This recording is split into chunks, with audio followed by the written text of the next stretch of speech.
গ্রাম বাংলার ঐতিহ্য 1990 বা 94 বা 2000 সাল পর্যন্ত যারা ছোট ছিলেন, হ্যাঁ, তারাই জানতে পারেন যে এই জবিনে যে আপটাটা টানতেছে আমাদের চিটাঙের ভাষায় বলে আপটা বা মইয়া। তো এটা ছোটোবেলায় আমি আমার দাদার সাথে ওই লাঙ্গল গরুর হালের সাথে চড়েছি পিছনে বসে। তখনকার যুগের দাদা দাদি নাতি নাতনিরা দাদার জন্য বাবার জন্য ভাত নিয়ে আসতো, তখন ওই গরু বা মহিষের হালের পিছনে এই আপটার পিছনে বসে তারা চড়তো। আমি উপভোগ করেছি।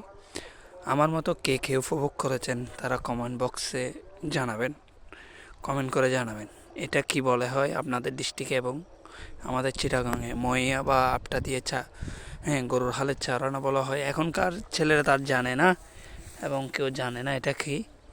তো আপনারা কে কে জানেন এগুলো ছড়েছেন কমেন্ট বক্সে জানাবেন।